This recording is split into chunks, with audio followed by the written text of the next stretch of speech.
What's up, everyone? How's it going? Welcome back to another of our Hands-On with Maxon Beginner Cinema 4D workshops in version 25. And as always, I'm joined with Matt. How's it going, Matt? Hello, yes, it's going all right, thank you. Again, we're sunny. It only ever seems to be sunny when we do Ask the Trainer. Perhaps It's we, That's good. Maybe we should just do one every day, and then it'll be sunny that's every it. That would day. be lovely. Yeah, I agree with that. Also, good morning to Sue. Happy afternoon to Jay and hey Jerry as well. Don't forget to give us a shout out in the chat, let us know where you're from, and just what you've been up to today. So for anyone who hasn't been on one of these sessions before, the idea is to get you guys comfortable in Cinema 4D in just 6 weeks. So we've broken this down, and this is kind of the layout of the course. And so far, we've actually already done weeks 1 and 2. So we have done our getting started, where we looked at the new version 25. We looked at primitives, deformers, and then last week we went through loads of different types of modeling. So if you guys didn't happen to catch that, let us know, because we actually do record these and we put them on our YouTube. So let us know in the chat and we can link you to those as well. So today, week 3, is where we're going to be looking at all things to do with lighting and materials. And so, let's have a little look at what we're going to be kind of having a look at today. So the idea is we're going to be going through the different light types inside of Cinema 4D. And this is going to be kind of native Cinema 4D. We're not going to be looking at anything to do with Redshift. It's all going to be inside either standard or physical stuff today. We're also going to look at setting up what's called a 3-point lighting setup. So this is like the most standard lighting setup when it comes to things like photography. And it's just like a really nice kind of introductory way of adding some lighting to our scene. We're also going to understand what HDRI images are, like how and when and why we use them. And then we're also going to look at global illumination, and that is a render setting. And you're probably thinking, but rendering is week 6. But global illumination is really important when we're lighting with like a HDRI image. We have to look at like kind of some realistic light balances. So we need to make sure we look at that today. We're also going to understand the main differences between a standard and a physical workflow, as well as creating some of our own materials completely from scratch. And a little bit different to kind of, if anyone did see this course kind of at the start of the year, we didn't actually do this next bit, but I thought it would be quite cool to add some dirt, some scratches and smudges to our textures and materials to make them just look more realistic. And we're going to take those textures from the asset browser. So all of this stuff should be included if you guys have version 24 or 25. And we're actually going to add some lights and materials to the shelf scene that we made last week. If you don't have that, let us know and we can link you to the project file, or we can just look at creating this anyway, but kind of just maybe adding some textures to some primitive objects instead, so we can all follow along. So let's get into it. So Matt, did you want to grab the screen? And hey to everyone. So Rule, Barry, Deborah, Christine, Rick, it's lovely to have you all with us live. And don't forget to, drop any questions throughout the next 2 hours in there. And then me and Matt will be answering pretty much most of them live for you. Obligatory question, can you see my screen? Yes, I can. Huzzah. Right, okay. Lights, camera action, or at least just lights at this point. So, lights exist inside of Cinema 4D over here now, under my little light bulb icon. And if I click and hold, we've got a few things here. We're not going to use every single one of these, not today anyway. We're just going to look at a couple of them. So, a light inside Cinema 4D is exactly as you would expect it to be. It is a light. It is an omnidirectional light, which is why it's called an Umney light. And if I press render, which will allow me to see what it does, you'll see it's black. What sort of light is this, I hear you ask? That's because it's got nothing to shine on. So light going nowhere has nothing to be seen. And it's not visible by default either. So let's create a little simple scene. So I've got my light. I'm going to create a floor, plop, and I'm going to create a cube, dunk. Now, I just want to prove something for you as well. So I have my cube and I have my floor and I create a light, boom, and my scene goes dark. and I do that, and my scene is black again.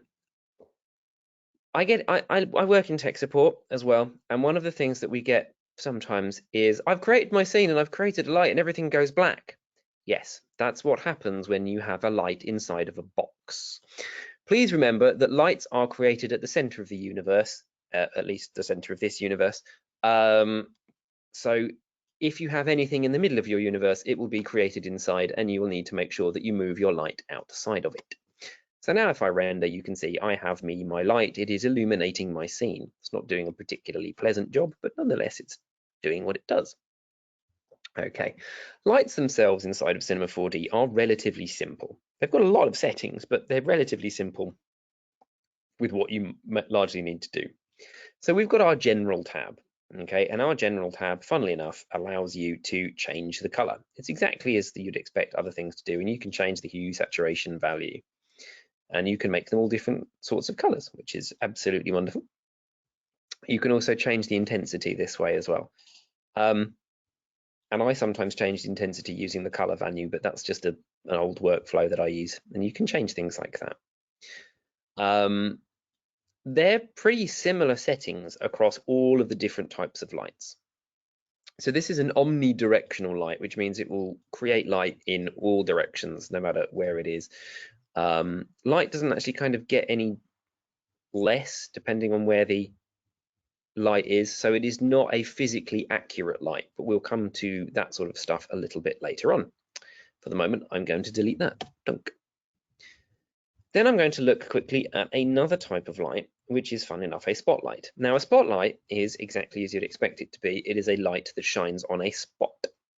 So it is defined by this cone, whereas the last one was omnidirectional, so it didn't have a sort of cone of viewing.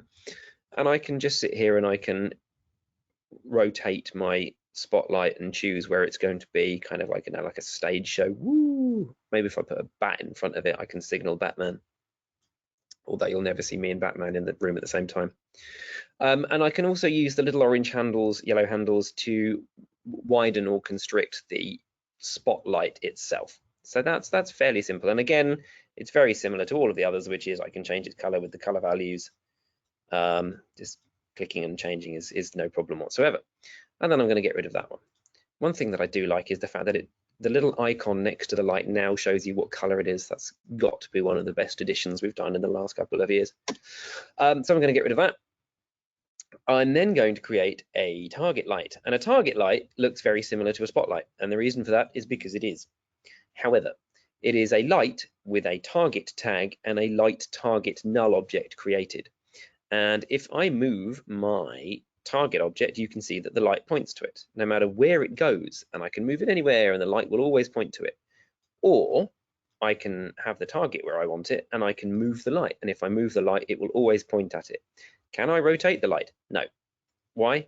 Well, I can rotate it round in one axis, but I can't change which direction it is pointing at because it is always going to point at the light target, which is the null object.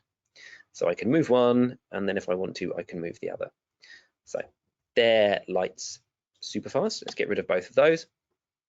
We've got a few other lights. An area light, funnily enough, is a light that emits from an area. So it's very similar to an omnidirectional light, except light goes in just like two directions, one from one side and one from the other.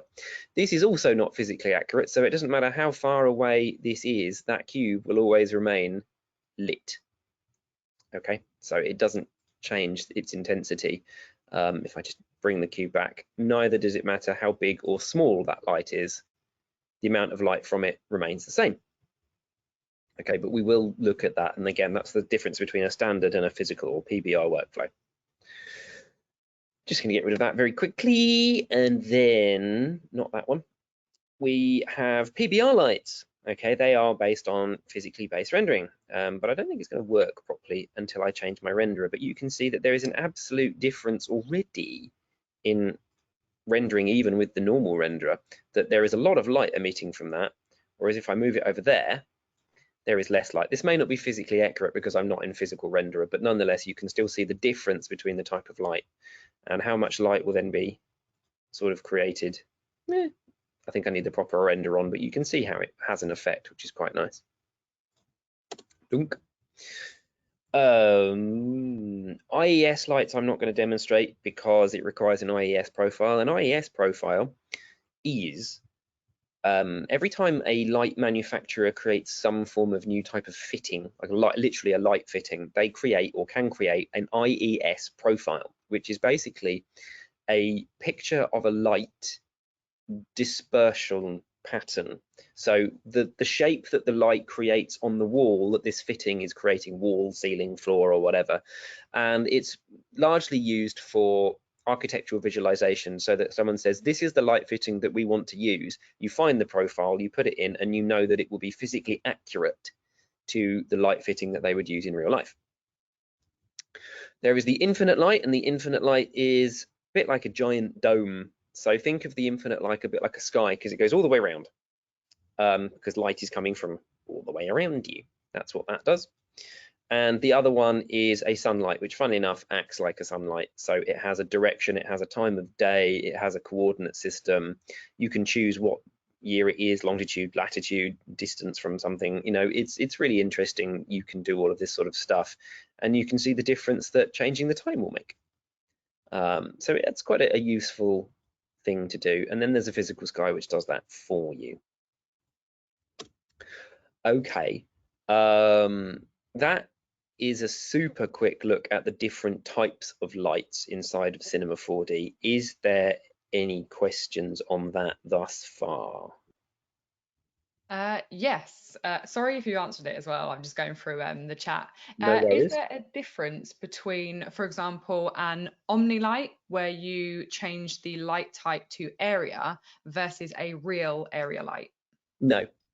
No, it's just a quick way of doing it. So if you've got a light in exactly where you want, and you've got an Omni light, and then you go, actually, I didn't want an Omni light, I wanted a spot, you can simply just change the type it is. It doesn't make a difference. It's just changing the light type. And you will notice that there's a few different types of lights, a few presets here that don't have their own little icon basically in the light drop down. And they're not used a great deal, but I like the parallel spots. They're a kind of a useful light to have for various weird and wonderful things. Anything else? Cool. Just had another one pop in.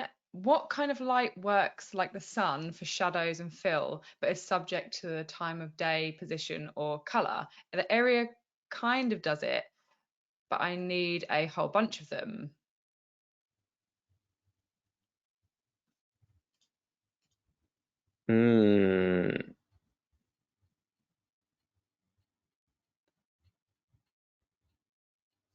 I don't know. I mean, the light I would use if you're trying to replicate sunlight is you need a sunlight. And that's because that's exactly what that will do. It is subject to time of day, position, and color, and things like that. And it tweaks itself the way that works. Can you have, I'm assuming you can have multiple sunlights. I've never tried. Yeah, so you can have one set to different times of day if you want to. What sort of interesting look that will create, I've got no idea. Oh, there you go. Washes everything out. But it is doable. Cool. Yeah, a few more coming in. How do you link a target light to an animated object? That can be done a couple of different ways. If I create Mimi target light again, if I had an animated object, and you'll get to see my exciting skill here in 3D animation. Don't worry, we cover animating next week. How exciting that is. There are several things you can do. You can make the light a child of the cube so that the target is where it will follow. Or under the expression, so on my light is a target expression. This is a little tag that says, what do you want me to point towards? And it was pointing towards, before I deleted it, pointing towards the light target. But I could, and if I wanted to, I need to stop deleting that, use the cube instead. So I've got my light target and it's saying, I will point at that, or I can simply drag and drop the cube in there and it will always point at the cube instead, without even the need for the light null any longer. That's how I would do that. Cool. Dawn's asked something similar. Can you link a spotlight's target to an object? Yep, that's the same thing. Jay was wondering, can you save a entire lighting setup? In theory, yes. That's it. That's that's your answer, Jay. Sorry. No, I'm what you should then be able to do, if you like, if you get a lighting setup, I'll tell you what, we'll try it in a bit when we do the 3-point lighting. You should, in theory, be able to go to your asset browser, which is now over here on the left, and you can add file to database. So you could create a lighting setup and add it to your basically your own asset browser for you to choose to use other times. That should do it. Cool. Also, Joseph was saying regarding kind of the question about the sun, it can be kind of challenging to find the right time of day to get a good color or intensity. You could always try an infinite light and then control the color within the infinite light and then kind of control the rotation. It might be a little bit easier than actually trying to find the right time to get the right color in the sun, because that always gives a nice lighting setup as well. Another quick one, a little bit off topic, but always useful. What's the use of the coordinates manager if all the coordinates of an object are located in the attributes manager? Good question. It's a backup, but it also allows you to change various things, and the coordinates manager will also show you the coordinates of points and edges, which the coordinates manager of the object will not do. You can also do a quick reset straight in the coordinates manager as well, which I don't think you can do in attributes. Yeah. No, you can't. Cool. Another quick one. Why are the shadows deactivated for lights, and how can this be activated as a preset? Well, that is my next point. So, as you may have noticed, there are no shadows on by default. And the reason for this is it's a speed thing. So the amount of, I mean, computers have sped up an awful lot since the creation of Cinema 4D, but the basics, the setups and presets of Cinema 4D are designed to be fast. And not every time do you want a light to be on. So you have lights that are always set with the shadows off. Sorry, just trying to change that back to an Omni light and get rid of the target because I don't need it. As you see, yeah, if I render this, there is no shadow. That's one of the things that we miss.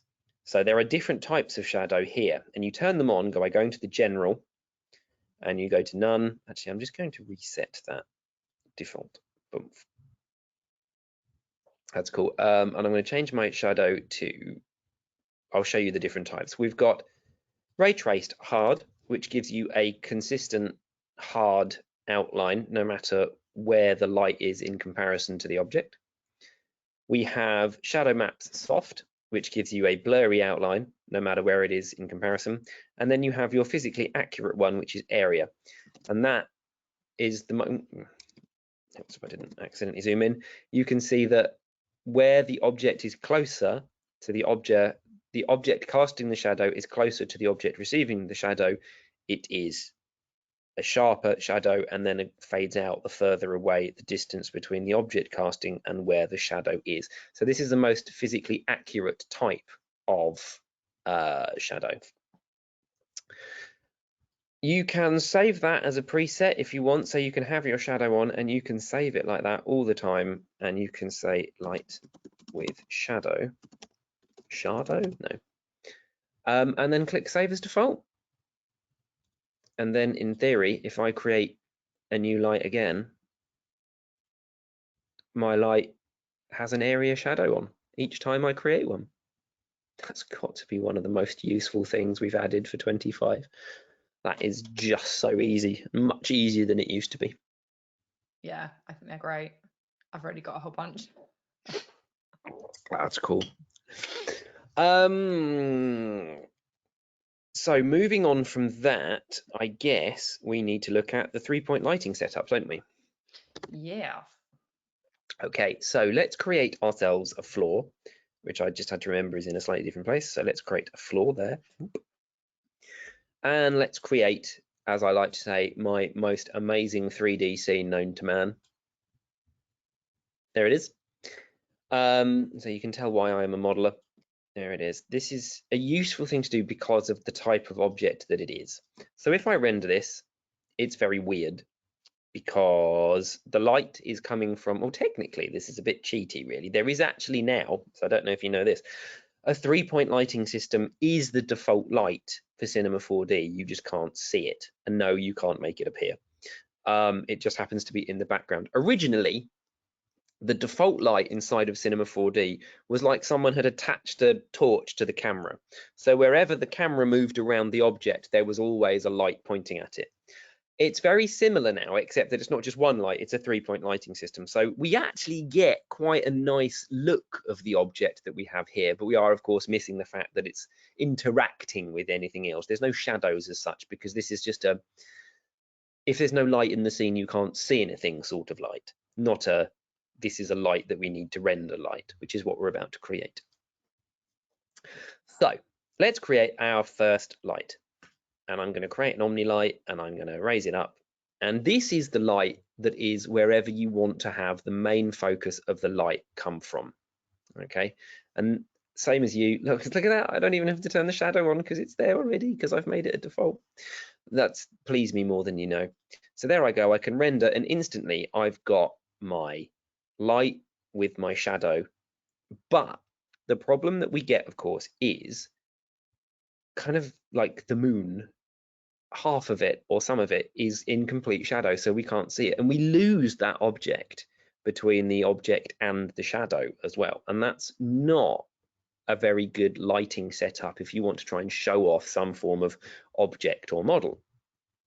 So what we then do, and I'm just going to create a camera very quickly so that you can see where my camera is pointing. We will get to cameras next week, so don't worry, but that's just a camera button.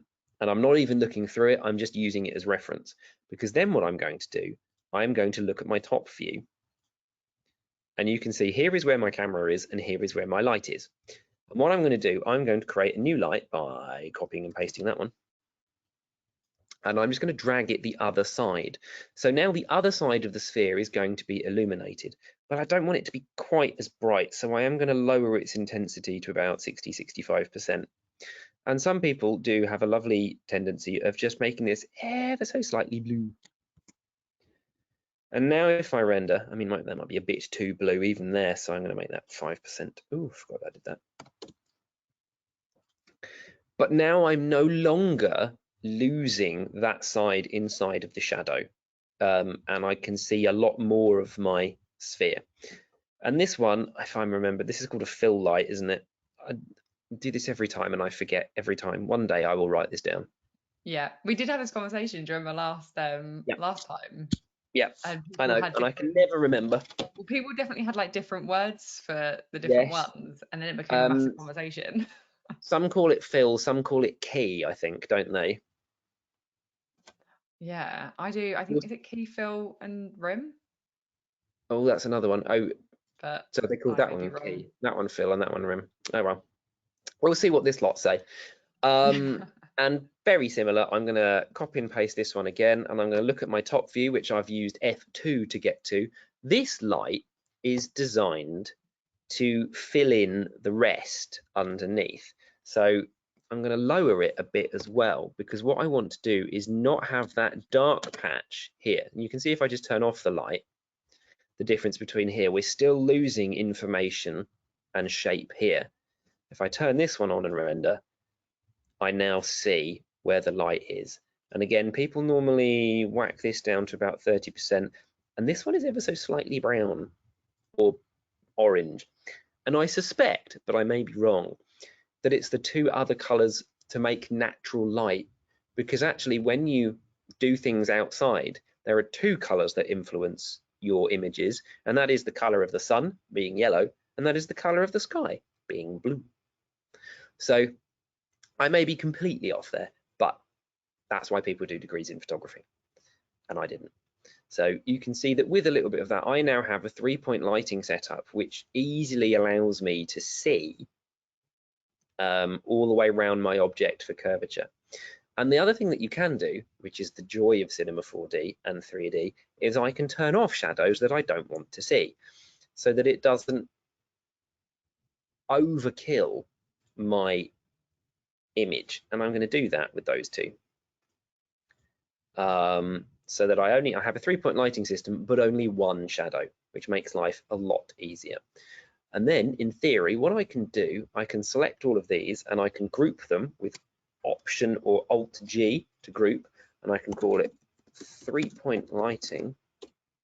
And then in theory, going back to Jay's question, I can go to my asset browser, I can create and I can add objects to my database, and I'm going to call it 3-point lighting system. Click it there, click OK, and there it is. I have a 3-point lighting system. So if I created a new file, pop, and I double click that, there's my 3-point lighting system. 2 birds, 1 stone there. I like that. And there's my 3-point lighting system. So another useful place to stop. Any questions? None at the moment. Yay! Joey was saying key is primary and fill is to fill the shadows. Thank you. That's what I go with as well. Yeah, I haven't got any questions. I mean, they may come in. No, just a thank you. You're welcome. Is there any way to get rid of that ring, like the dark area? Which that's very difficult to figure out what you mean. Are you talking about the back there? On the sphere. So the bottom dark area or like the side? Or this back bit on the sphere itself, or the dark, the fact that this just disappears into nothing on the sphere. That's just light positions, so that's entirely down to you. So that will be however you want to move the lights around. And now there is a tool that's really useful for this, although it has annoyingly moved. I'm not going to lie, that is a shame. There is still the lighting tool, but is now no longer under the lights.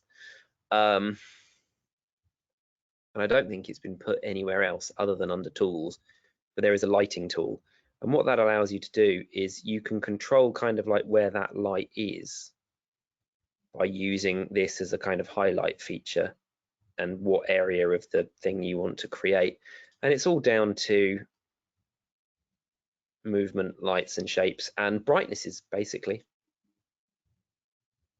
Yeah, if you didn't want that kind of contrasting area on the right hand side, just up the intensity.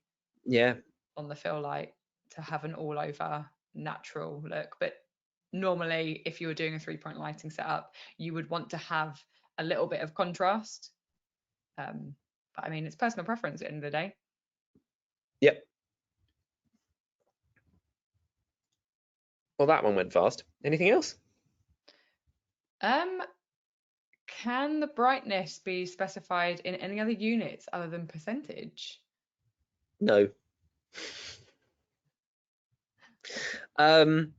Not that way, but you can turn on use temperature, so you can use a color temperature, I think, instead. Although I have to say I've never done that. I think that's more the color. Yeah. So yeah, I think it changes the color of the light based on the temperature. Yeah, that's about it. That's all it will do. I don't think it will do the intensity. So, no. Actually, hold on, brain.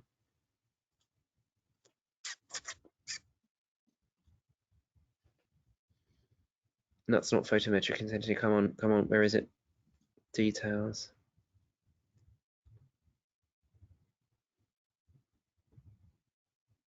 Actually, I swear you used to be able to do something. Have I forgotten how to do this? It's not project, it's not the lens. It's not noises. It's not the caustics. It's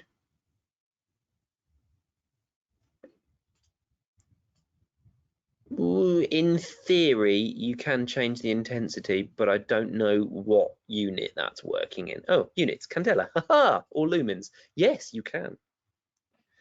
But you have to enable it under the photometric tab. It's not available as a different thing under the general tab. Cool. Carlos was wondering, how would you do a setup to illuminate translucent objects like glass? Very similar to what we've just done with the 3-point lighting system, to be honest.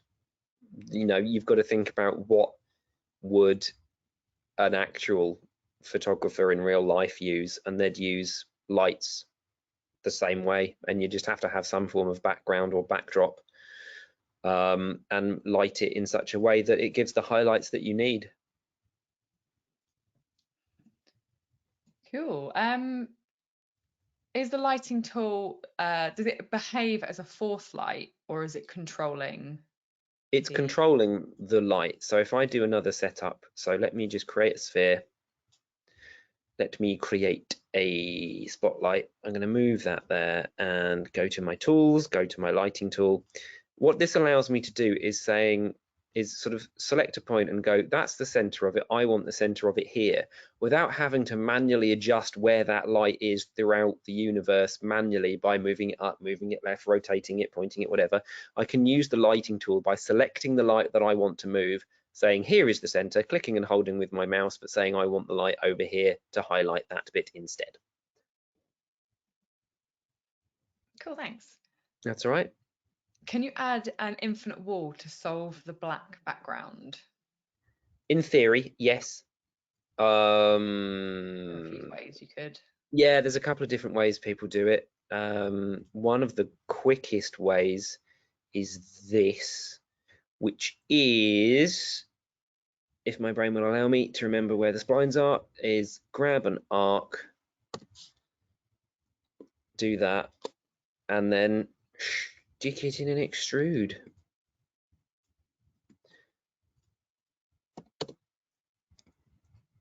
And then make it big. And then you've got a curvature and a ground that you can kind of use to cheat that.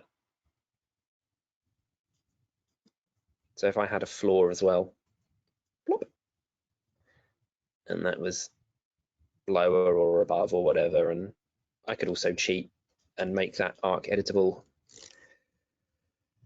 And then create another point. How many points has this thing got?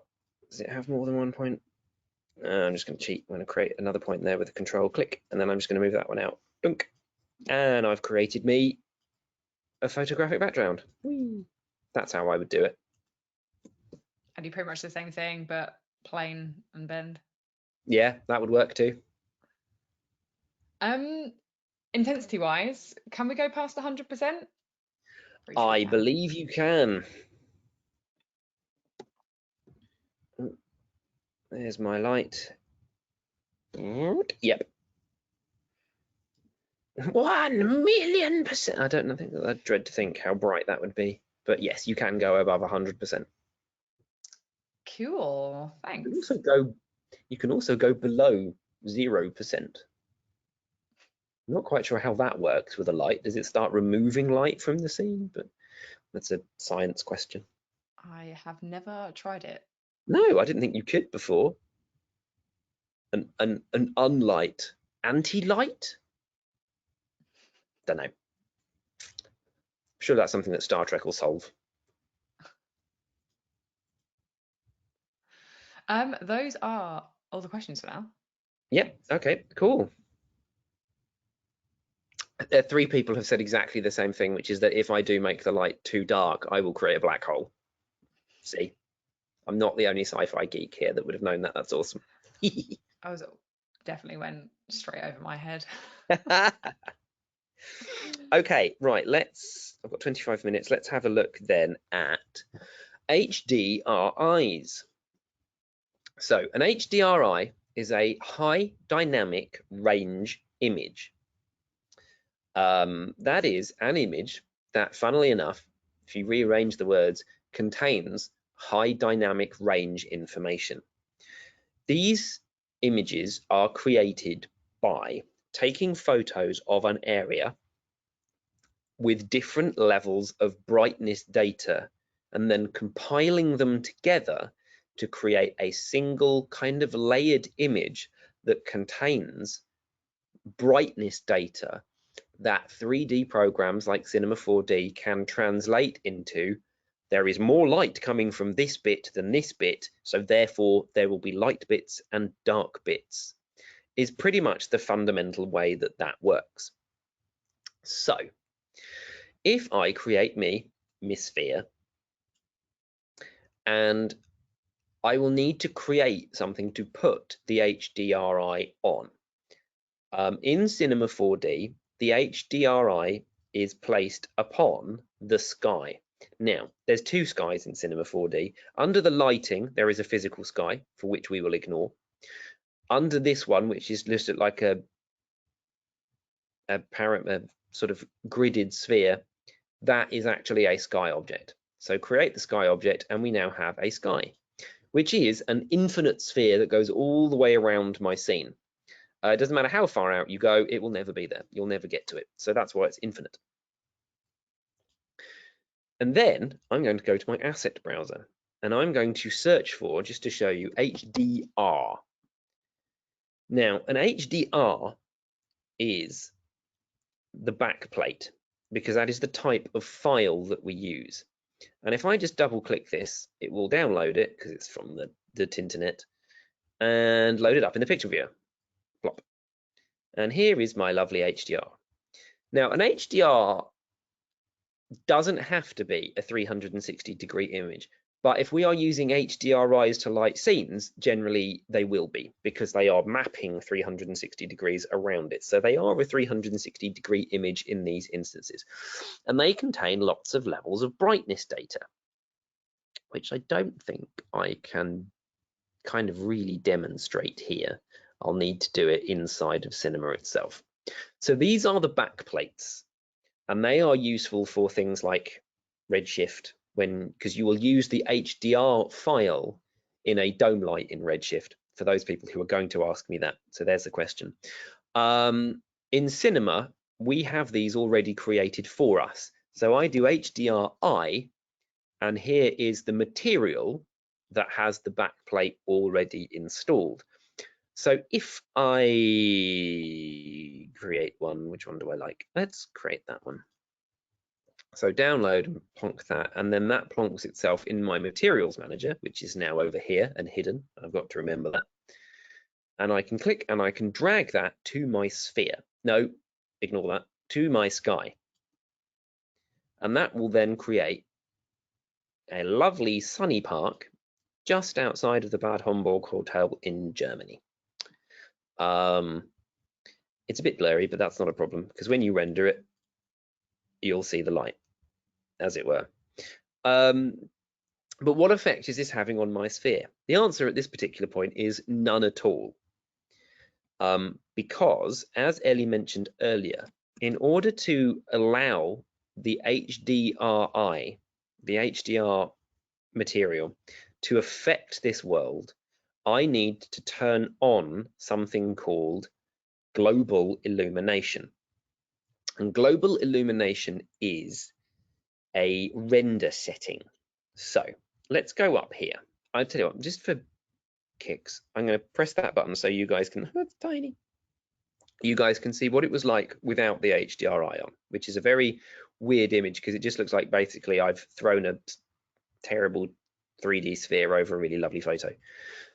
And what I'll do, I'll go to my render settings, so edit render settings, a little cogwheel, and we'll go through more about what these things mean when we do rendering, but for the moment I'm just going to create them, or maybe we'll do it in a bit.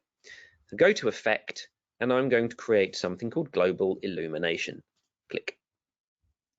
And what that does is it forces Cinema 4D to think of light as something that properly bounces, whereas in Cinema 4D it doesn't by default. And I'll show you that now. We'll come back to this image. Well, actually, I'll render this image and then we'll come back. Okay. So you can see the difference between the two. So this is being lit by my fake 3-point lighting system that exists inside Cinema. this is now being lit by the HDRI around. So it's figured out that there is more light coming from a certain direction, which at this point is over there because that's where the sun is coming from. So that area is much brighter. You can see that it is brighter there and darker here, because if I look that side, there is less light coming because there's trees in the way. And it's a really useful thing. So just to demonstrate, let's create me my scene. So I'm going to get me my floor again, and I'm going to get my sphere again. Maybe I should create a preset with this, and then I could save it and I'll just load it up. Haha. And I'm just going to create a spotlight. No, I'm not. I'm going to create an Umney light. And by default, because I've said it, if I render, I should have a shadow. Yeah, look at that. But we've lost, as I said, this information. However, in real life, this wouldn't be completely black because light would be bouncing off the floor back onto the sphere to illuminate it. This is what global illumination forces Cinema 4D to do. So go to my effect, go to global illumination and render again. You can see I get this now pre-pass stage where it's doing an irradiance cache, where it is figuring out all of those little dots are photons. Literally, Cinema 4D is firing out dots and going, where does this bounce? What does this hit and where does it bounce off to?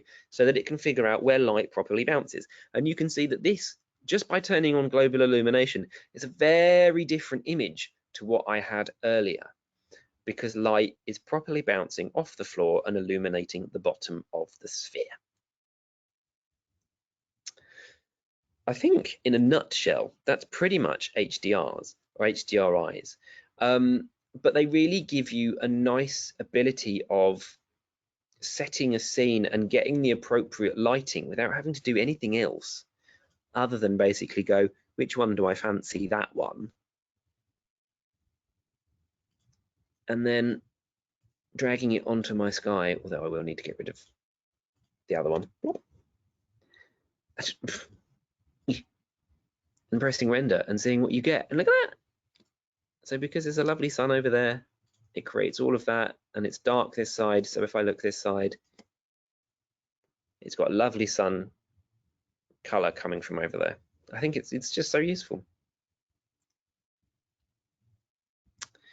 Any questions on HDRs, HDRIs? Yeah, we have a couple. So I don't know how to do this, but do you know how someone would make a HDR image from a location? I know if you have like a 360 camera, it can do it, but I don't know like the technical information. Sort of, but I don't know it well enough to do it. I know that what you do, you take 6 to 8 images using a 360 camera at different levels of exposure, and then you somehow use Photoshop to comp them all together. But I don't know any more than that because I've never done it. Okay. But there I'm are sure there'll be tutorials out there, I believe, that do YouTube show you how. tutorials. Yeah. In the first example, you can see the HDR image and its effect. In the second one, you see the effect, but no HDR.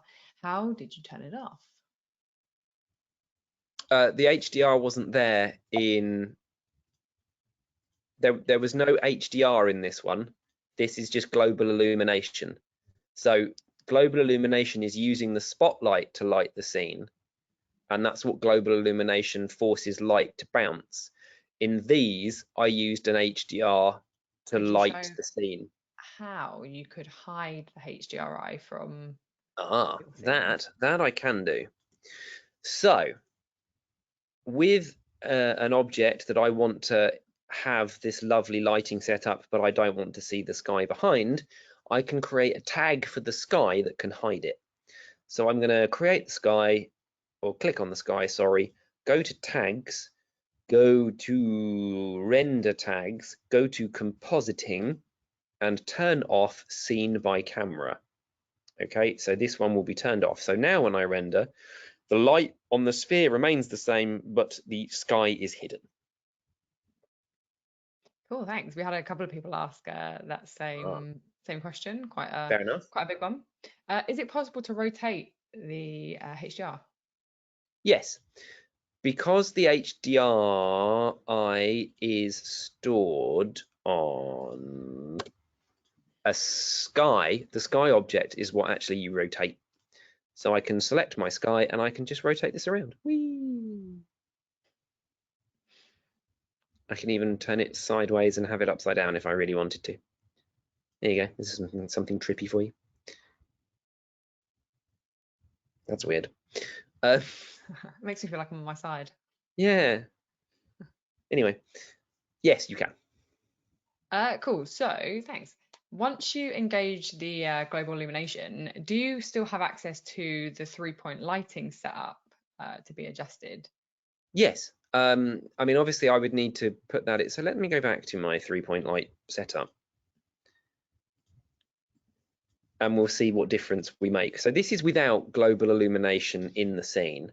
So let's turn that on. Sometimes if you can get away with not having it, rendering will be quicker. It's just a simple thing. May not be as accurate, but if you don't need it to be, then it's fine. You can see the difference that I get with light properly bouncing off the floor now. But lights and global illumination help each other, but you can also use both or either individually without having lights or scene, if you see what I mean. Cool. Yeah, later on when we do the when we light the shelf scene, I light with area lights and I light with a HDR. Yeah. Whether I'm using Redshift or whether I'm using native Cinema 4D, I love a bit of Yeah, lighting. you generally use the two because you can use an HDRI to set the scene and give you a natural light where your object is, and then I will cheat and use lights without shadows in areas to highlight bits that I want to be just a little brighter. Yeah. Does it make sense to change the number and depth of the bounces, or are the GI parameters already set to be physically correct? I don't think That's you a can adjust very the good bounces, can question. you? Sorry? Can you adjust the bounces Yeah, in you can default? do that via, I mean, all sorts of things like that. I mean, the number of I samples, know, yeah, I know we can do samples. number of bounces is generally done with options. So it's ray threshold depths and those sorts of things that will be created. And then global illumination, there's all sorts of stuff that you can edit and adjust and change. I guess it depends on your render. Like, so if you render with default and you find that things are like overall a little bit darker than you'd perhaps want, then Yeah, yes, upping your GI bounces. I'm doing it with my Redshift brain. I up my GI bounces if I need to bring in some more light. But the trouble is, the more you up your GI bounces, one, the longer things will take, and the more washed out things can become. yeah. So it's like it is finding a balance with. There is no kind of like one rule for everything. One It rule to is rule them all. depending. If only it was one rule. It's dependent on Yeah, doing a couple of test renders and always just adjusting the right kind of settings for it. I actually don't know where you can adjust the number of GI bounces. I didn't think you could. Not in Not in standard standard renderer, at least. but you might be able to do in physical.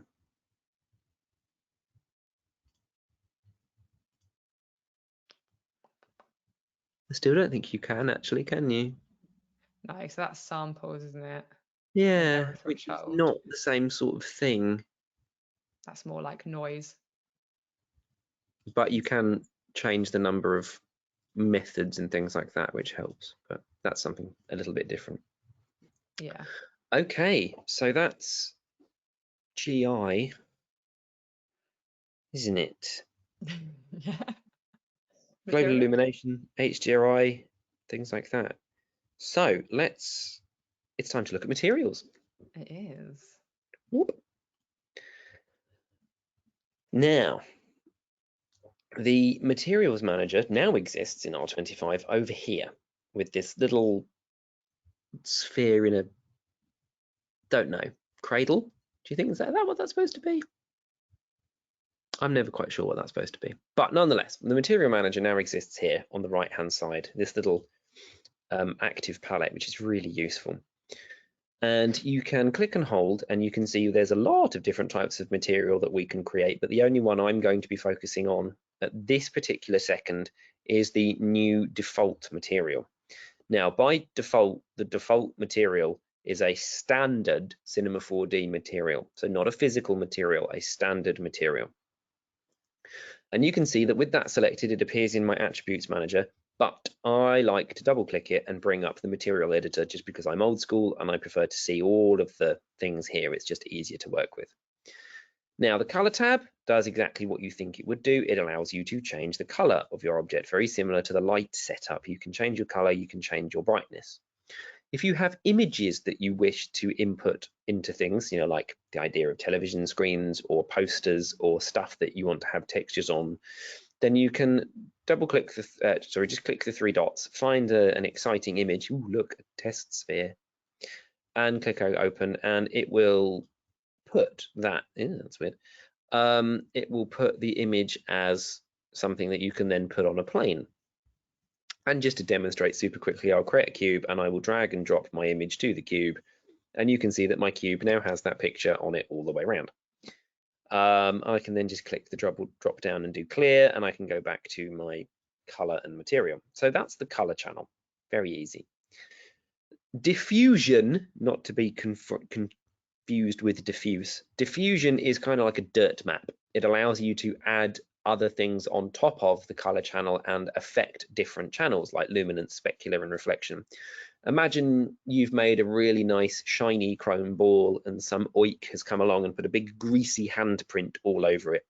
You would put the handprint in here in the diffusion and you would affect like specular and reflection so that it would be less reflective and less shiny where the handprint was so that you could see it.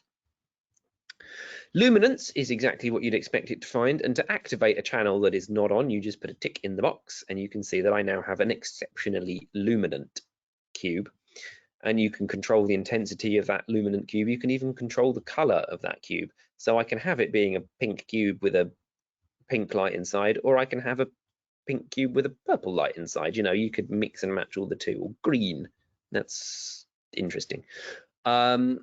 And that's something that you can do with luminance channels. You can choose that. And again, that's got a color channel, that's got an image value. So if you had specific areas that you wanted to be luminant only in areas, then you would use that and use the image to do it.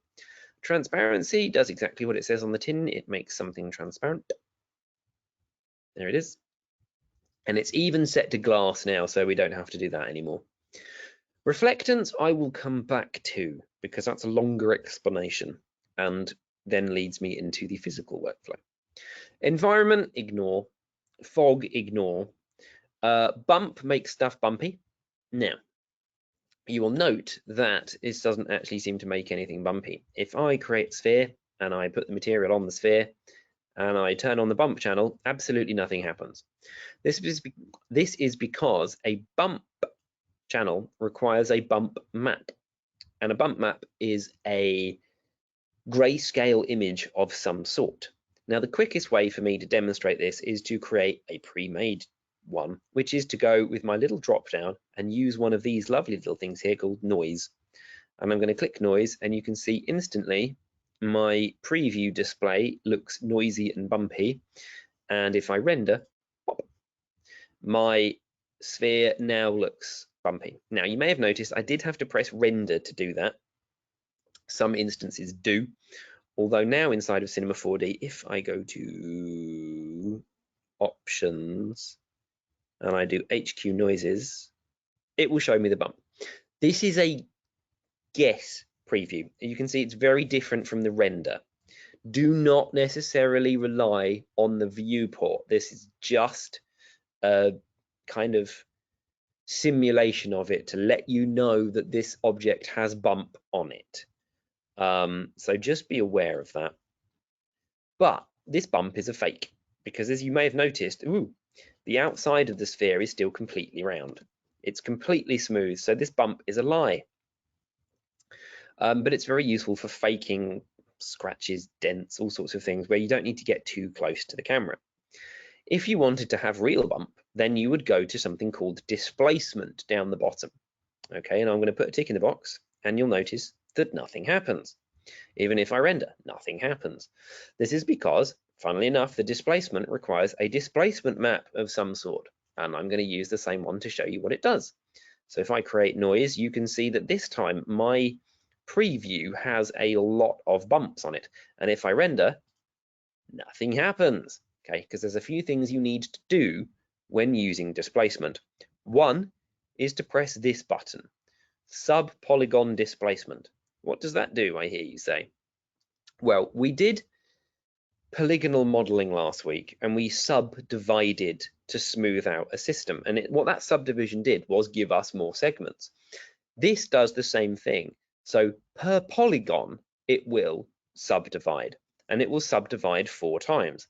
And now if I render, still nothing happens because the sphere is a parametric or primitive object. So it doesn't have any actual polygons in order to subdivide. So I need to press this button here, the make editable button. And now, finally, when I press this button, wow, I have a severely displaced object based on the noise map that is given here. Okay.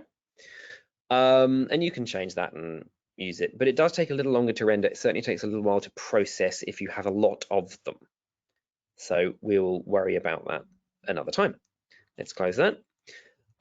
Normal requires a normal map, and that's something that you need to generate differently because that is a sort of strange mix of a yellow, green and red, green and blue image that is largely more used in games engines, to be perfectly honest, because it allows for better reflections and curving edges of square objects.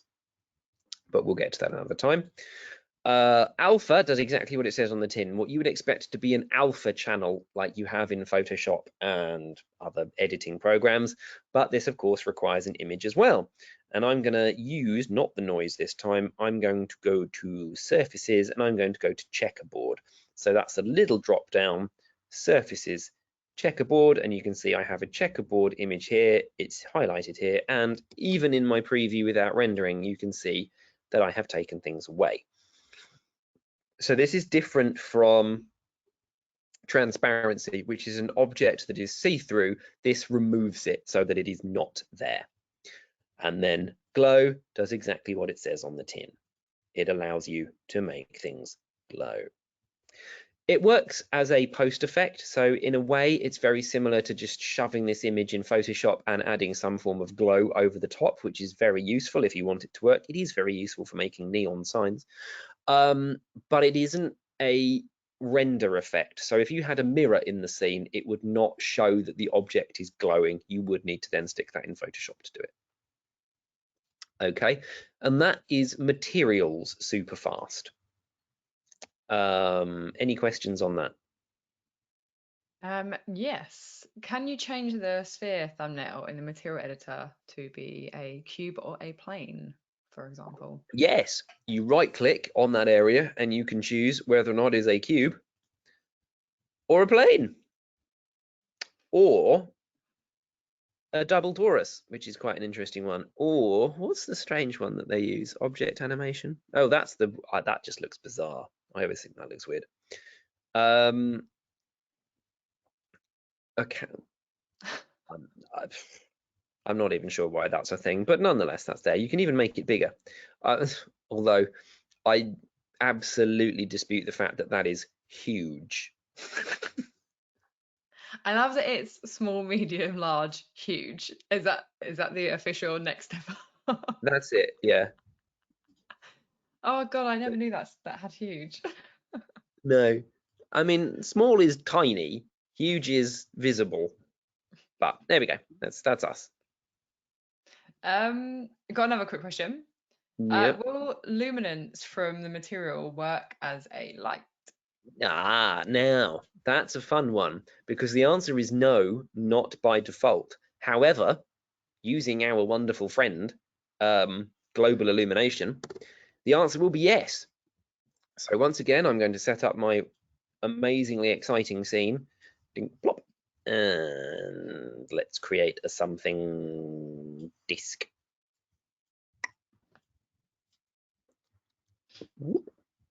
So create myself a new material by double clicking in here. You don't always have to do the plus. You can just double click to create a default material, load that up, turn on luminance, turn off anything else, stick that on the disk and press render. And you'll notice that this is very ugly. Just in general, it's a really ugly scene. However, if I turn on global illumination and press render, I get something very different. It takes its time to think, and then it renders, and it's in the dark, and it's quite small. So my disk is too small. So let's whack up the size of my disk, because global illumination will work out the amount of light that's coming from this, and it will change it in response. You can see there's more light coming out here and all of these little bounces, and I have a scene, and I even get a shadow. So yes, you can use a luminant object or an object with a luminant texture to light your scene as long as you have global illumination. Cool, thanks. Those are the only questions for now. Amazing. Oh, Oh, wait. waiting. Is it possible to use the light from luminance but not render the disk shape?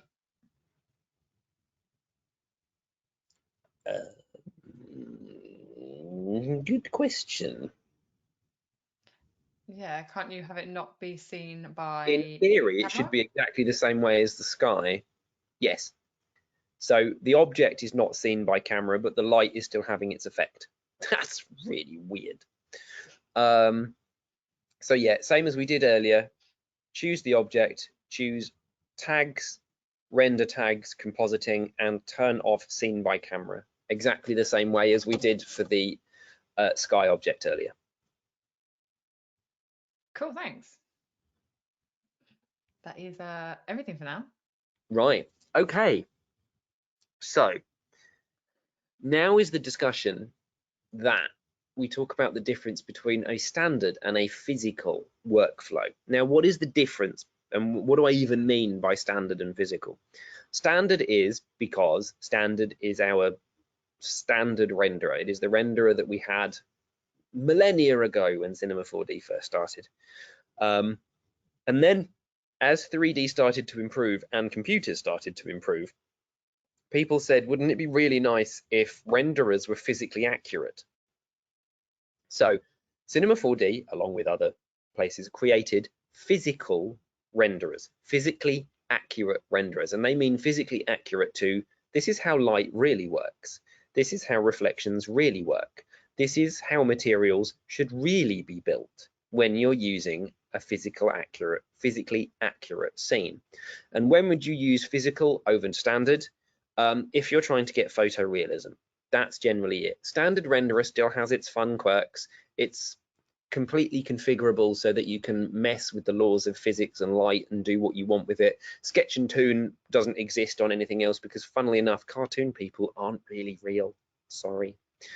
So Sketch and Toon is a really nice, quirky thing that we have inside Cinema 4D to give cell shading and rendering and line art, and that would exist inside Cinema 4D's standard renderer. Physical renderer is if you are trying to do physically accurate rendering. And to change that, you go to your render settings and you go from renderer, from standard to physical. Now, on the face of it, not a lot has actually changed in your scene, but the way you set up a material does need to change. So just to delete that and leave my sphere for a minute and turn off global illumination, just so I don't have to do this again. I have a new material, oops. And the first thing I would need to do a physically accurate material to work in a physical renderer is turn off color. Color isn't real, sort of. The way light and color really works in the world is everything is reflective. If it didn't, light wouldn't bounce off it. And therefore, when light bounces off of something, what is reflected back is the color that we see. That is, the rest are all absorbed, or the other way around. So the light that comes back is the light that we see. And this is all done through reflectance. The other thing that we do when setting up a physically accurate material inside Cinema 4D is we delete this specular, because the specular is also a lie. Okay, this is a fake thing that we did many a year ago when people said, what do we want in 3D? We need to control how reflective something is, and we need to control how shiny something is. And so they made two sliders, reflection and specular, but this is a lie. So the only other thing you should ever do with this when you're doing physically accurate stuff is press remove. Bye. We then have layers that we need to create. And one of these layers is a diffuse layer. And this is the color basically, but this is the color that exists inside the reflectance channel. So this is the base color, the stuff that will reflect back. And I'm just going to choose a lamb version, okay? And that's going to be mine.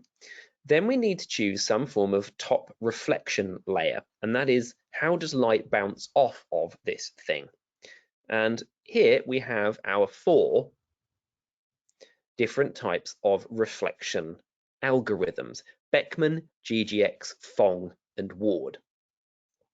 What are the differences between those, I hear you say without typing?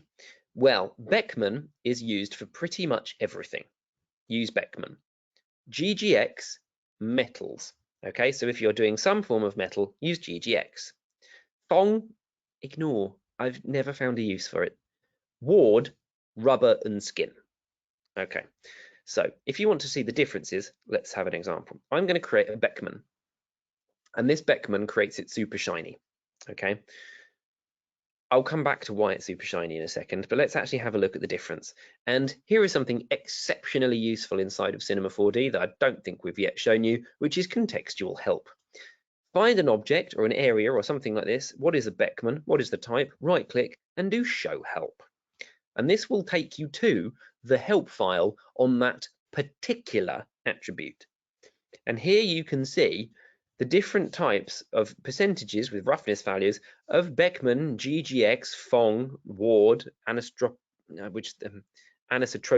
diffuse. I don't even know that one.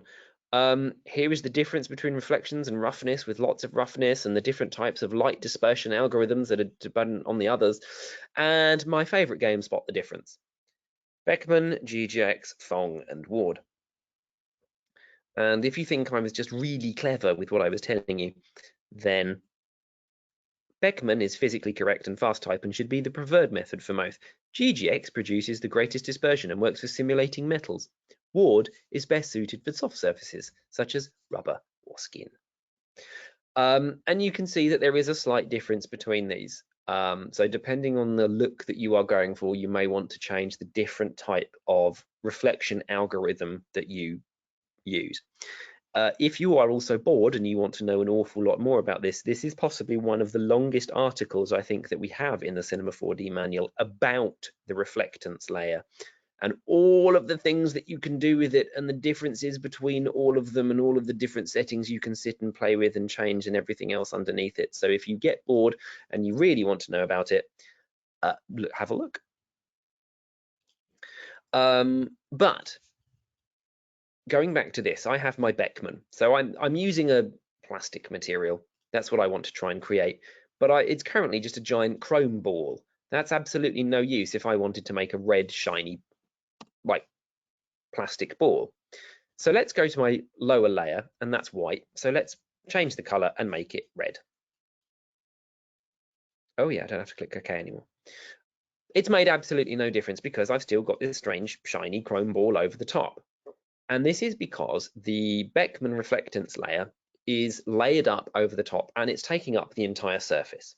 What we need to do, we need to turn on something called Fresnel.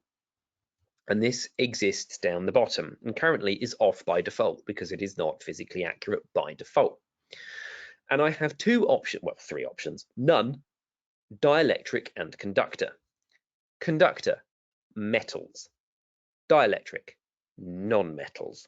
And it's pretty much that simple. Am I making a metal? Conductor. Am I not making a metal? Dielectric. And what this does, this works on the Fresnel principle that everything is reflective at 90 degrees. And you can test that theory a bit by getting really low to your desk and having a look at, as you look at the floor or desk and stuff like that, everything becomes reflective, which actually explains the theory of mirages in deserts, because it's very rare that you get light that is reflecting off something at 90 degrees that you can actually see. So when you see a mirage of what looks like water in a desert, you are actually looking at a 90-degree reflection of the sky. So that's why that happens, and heat haze and other things add to it. And this principle needs to be turned on, very much like global illumination, by turning on dielectric. Boom. And now you see I have a shiny sphere because it is shining all the way round, but it is only going to be 100% shiny at 90 degrees to my camera, which basically gives me a nice shiny ball. And that is the difference between a standard and physical workflow. You would use as much as you can in the reflectance channel. The others you can use, like luminance and transparency. And even if you look here, my layer color, my reflectance strength, I can choose an image to go in there. My reflection roughness, I can choose in an image to go in here. So I can even do bump inside of my reflectance channel. And the more you do in the reflectance channel, the better it is. Now that you know that, so that you understand why you would use the materials that way, when you click and hold, you have a new PBR material. The physically based rendering, physically biased rendering, can't remember which one it is, material. If I double click that, look, I have a reflectance channel, and by default, I have a diffuse and a reflection channel already in there, which is a Beckman with my Fresnel turned on to dielectric. Why it's on milk, I've got no clue, but nonetheless, it is on dielectric. So now you understand the difference. You can use that in a physical rendering environment, such as cinema's physical renderer. Any questions?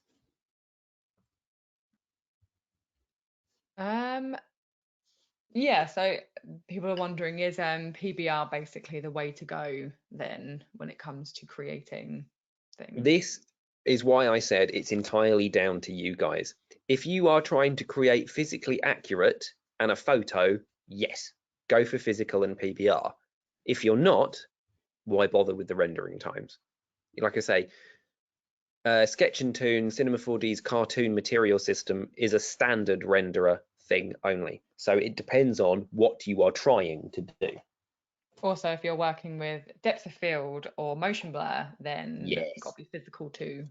Standard Yes, doesn't allow. absolutely. Dan was wondering, is one of the like reflectance types faster than the other? I was saying Beckman processes faster than GGX slightly. Does it not? Not that I'm aware of. Oh, I thought that's why Beckman's recommended, because it's slightly faster. Good question.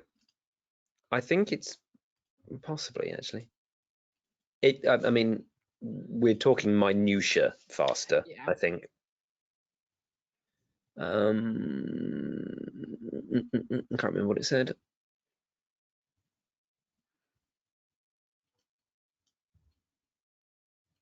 Well, it says it is a fast type, but to be honest, the difference, depending on what you're doing between a GGX and a Beckman, is minimal. You won't notice much of a difference.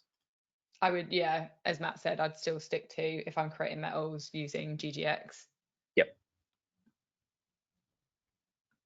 Anything else? Just had one come in. Since we're talking about realism, is it possible to set an object's stiffness for how it interacts with other objects during animation?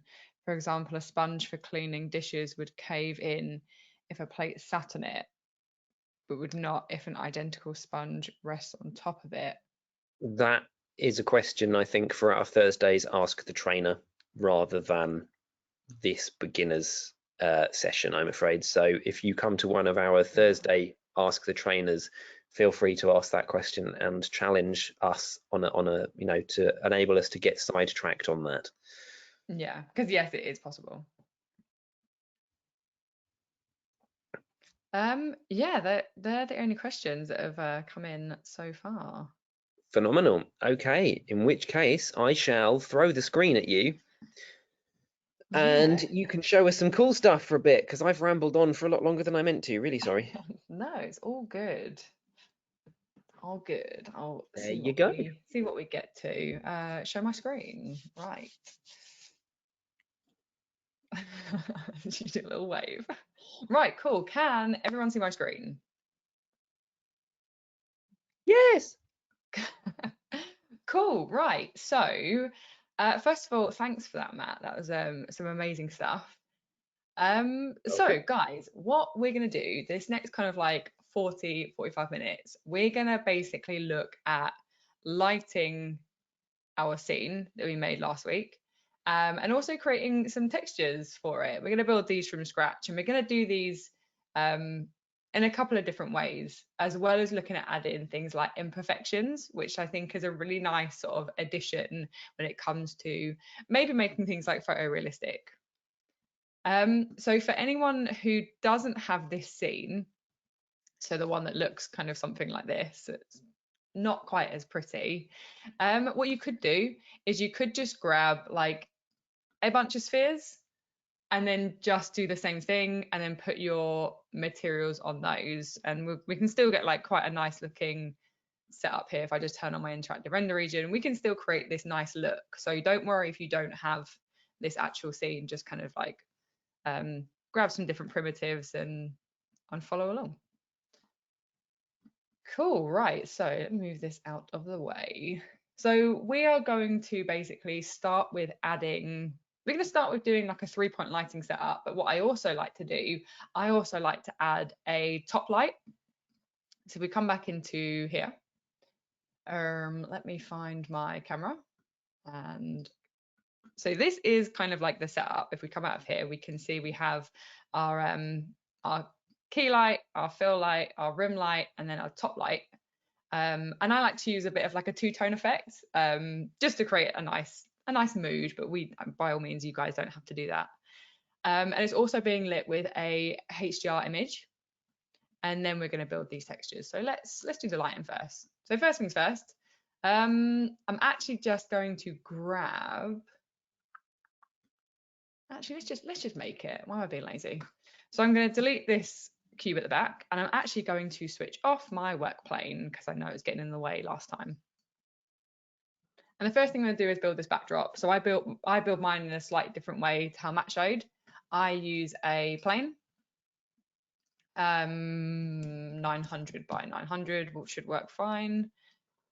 And then I like to use a bend deformer, and I'm just going to make it a child of my plane. And then let me just see kind of where we're at with this. Okay, so I need to do some rotation. So I'm just going to rotate it 90 degrees and then another 90. Cool, right, so in my bend, I'm going to have it minus 90, and I'm going to shrink this down just so we have this kind of like flat bit, this nice curved bit, and this other flat bit. And it's looking a little bit weird. We kind of have this kind of, it's a little bit jaggy. And that's because we don't have enough segments to create this nice smoothing, because we want like a bit of a seamless backdrop. So all we want to do is inside of our plane, we want to up our height segments to something like 70. And now we have this nice backdrop, which we can just position maybe somewhere like that. And this one is going to create a nice seamless backdrop for us. And two, it's also going to help when it comes to kind of like the light bouncing off onto then the back. So we don't have these really kind of like dark areas at the back of our objects. So it will serve a couple of purposes for us. Cool. So let me just delete this material so we can see we have like our normal gray now. And what I'm going to do, I'm going to actually do a quick render, because I like to do comparisons to see how my lights are looking. So I'm just going to change this to 1920 by 1080, and then I'm not going to change anything else. I'm just going to leave it as it is. Maybe do one. No, let's leave it as it is. And then let's just do a quick render. And so this is our starting point. This is what it's looking like. It's not very fancy at the moment. And let's now add some lights, and then we're going to do another render, and just to see kind of an exact comparison as to what our lights are actually doing to our scene. So if I come out of my camera, the first thing we're going to do is, so I'm going to create PBR lights. And so I'm going to come into my light and I'm going to grab a PBR light. And so a PBR light, as we know, is just a normal area light, but it has some settings kind of like preset for us to make it the most physically accurate. So for a start, the light type is an area light and we have area shadows. And one of the main things is in our details, we have a fall off, which is set to inverse square, which is, as it says, the most physically accurate. And those are the lights I'm going to be using. So this first one, I'm going to be calling my key light. This is going to be my main light. And I like to use nulls to target my lights. I find it a really kind of like quick and efficient way of just working. And so what I'm going to do, I'm going to grab, up here is our null. So I'm just going to grab a null and I'm just going to position this kind of like the front center of my shelf. And this is what I'm going to have my lights look at. So it's going to be facing this null. And then it's great because if I move the null, they're going to remain facing it. So the way that we can connect these two things together is on my key light. So this is the thing I want to be facing my null. I'm going to right click and I'm going to go to animation tags, which is the very top one, and then a target tag. And then inside of my target tag, all I have to do is put in a target object. And I could put an actual kind of object, so I could put like the shelf in, but I'm actually going to put the null in. And then if I just move this out, move this key light out, and now if I grab my null and I move it around, hopefully you can see that my light is always going to kind of face it or target it. So let's just call this light target. Cool, right, so where do we want my key light to be? I'm thinking kind of maybe somewhere like this, just kind of like off to the left, but I can see already that it's way too intense. So this kind of 100% intensity is going to be way too much, especially because we're going to end up with 4 lights and also then a HDR image. So we can kind of like, we can dial these down quite a bit. So I'm going to go to something like 50. And I may even change these later on, but for now, 50 should be fine. And then I'm just going to duplicate my light. And this is going to be my fill light. So this is going to be the one that's going to fill in those kind of like darker areas. So we can see already here, we're getting some really dark areas. So let me just pull this to the other side and make it like 40% because we don't want to kind of, we still want that contrast. So I don't want to kind of lighten up these dark shadow areas too much. Like I don't want it to be all one overall kind of brightness. I do want a bit of contrast in there as well. Cool, right, so the final one of our 3-point lighting is, people have different words for this. I call it a rim light. And then what I'm going to do, I'm going to position this sort of to the side. I'm going to make it a little bit skinny. And what this is going to do, this is going to just sort of highlight these edges all along here. Cool. I'm going to leave that on 40%. I think that should be fine. Cool. So this is how I normally set up my 3-point lighting. And then as I was saying, I also like to add a top light, especially for this. So if you look here, we kind of, we would have some quite dark areas up here. And so I'm going to add a light up the top. And instead of duplicating them, I'm just going to grab another PBR light, pull it up, and then I'm just going to rotate it minus 90. And then I might make it a little bit bigger and maybe pull it up a little bit more. And again, it's way too intense. So I'm actually just going to change this to 50%. Definitely not 50,000, 50%. Cool, maybe up a little bit more. Cool, so this is the lighting we have at the moment. So let's just do like a quick render. Maybe I'll go into my camera and do a quick render.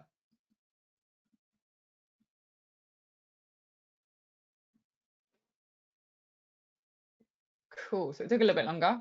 So this is what we've got so far. So we have some nice sort of like shape, some nice lighting and like shadow going on. But I'm going to do what Matt did. And I don't like that my top light is casting some shadow down here. So I'm actually going to switch that off. And I'm also going to have it not affect the backdrop, because I want there to be a noticeable kind of contrast between the shelf unit and the backdrop. So let's have a look at how we could do that. So I'm going to be in my top light. So the first thing I'm going to do is just switch off my shadows. And then the way that I can not have this light affect my backdrop is to actually exclude it. And the way that we can exclude things is inside of my light, inside of my project tab, we have an exclude or an include mode. So if I leave this on exclude, I can say, okay, right, Cinema 4D, I want my top light to not be lighting my backdrop. So my backdrop is my plane. So I'm gonna drop that in. And we can already see immediately that this has had a different. So we're now no longer lighting this bit back here. So yeah, so we've just switched off our shadows and we've also had it not illuminate the backdrop. And so this is the light setup that I went for. The only other thing I did was I like to add I like to add colors to my lights just to create like a different kind of mood.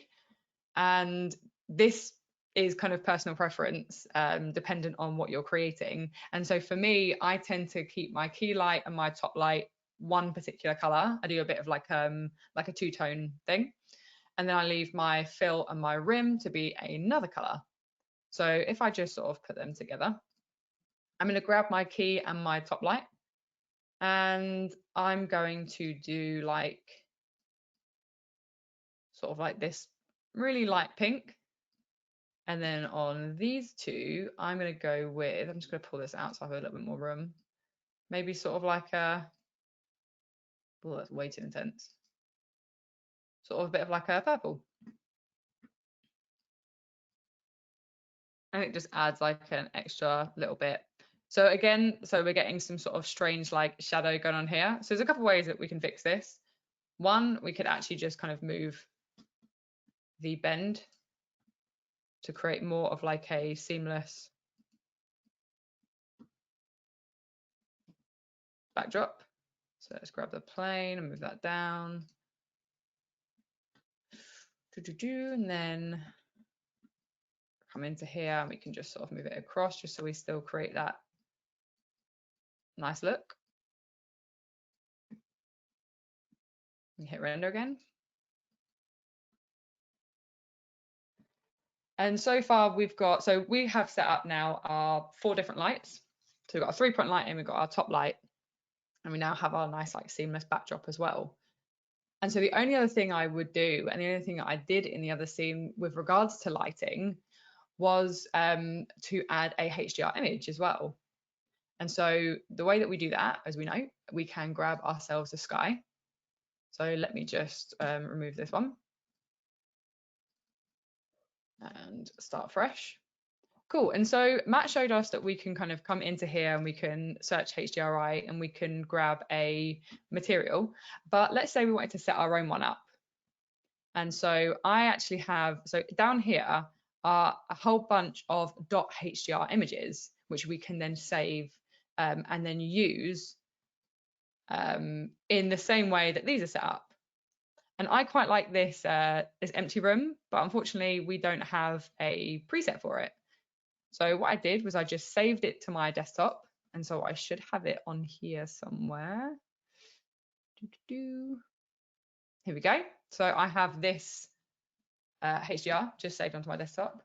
And the way that we can create one of these luminant materials is to just come into our materials and we're going to double click to create a new one. And I'm going to open this up. I'm going to switch off my color and off my reflectance.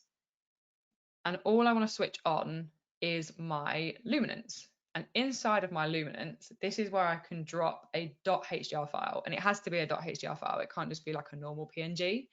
And you can find these on like Google, HDR Haven, and places like that. And so let me just load this. Where is it? There we go. Let me load this. And so now we have basically just created our own version of these HDRI materials. So I can now drop that onto my sky. And so now I'm also going to be lighting my scene with this HDRI. But we know we also need to switch on global illumination. So I'm just going to quickly switch that on, and I'm going to leave everything as like default, because we'll go through like render settings in more detail in week 6 and how we can kind of get nice clean renders based on changing things like, you know, anti-aliasing and ambient occlusion and stuff like that. Cool, so let's just give this a render. It might take a little bit longer just to see kind of where we've got to. Okay, so straight away, everything is way too bright and washed out. So there's a couple of different things we could do. One, we could change our 3-point lighting setup. We can kind of adjust our intensity of those and turn them down. But we can actually change the stuff in the HDR. So I quite like how my 3-point lighting was set up. I liked how it was looking. And I just want to use this HDR to bring a little bit more light in, not as much as it is doing now. So what can we do? So the few things we can do. For a start, we can come into our luminance and we can actually just turn our brightness down. So we could turn this down to something like 50%. We can also, on our texture, if we come down and go to filter and then click this, we have a whole bunch of like color correction settings. So this is also super handy if you find that you're using a HDR image and you think it's either too saturated or too much of like a particular color. You can use this filter option to control that. And we can also control our brightness. I'm going to turn my brightness down if I find it's way too bright. That was obviously way too much. Another thing I'm going to do for this particular one, because I know it kind of, because I use this one quite often, it comes out a little bit too blue. So I'm actually just going to kind of turn my saturation down just like slightly, just so it doesn't add like a blue tint or any kind of like color tint to my scene, because I don't want that. I want my scene to be kind of tinted based on my PBR lights. Cool, so let's give that a go again, see what this is looking like. Hopefully it should be a lot less bright now. So it's still like pretty intense. I should have probably turned the brightness down of my HDR as well. So just quickly, we're going to come back into here. I'm just going to turn my brightness down, not my contrast, my brightness. Cool, I'm just going to leave it at that because I want to get to creating some actual textures as well. I don't want to spend too much time on this lighting. But this was the light setup that I went with on this here.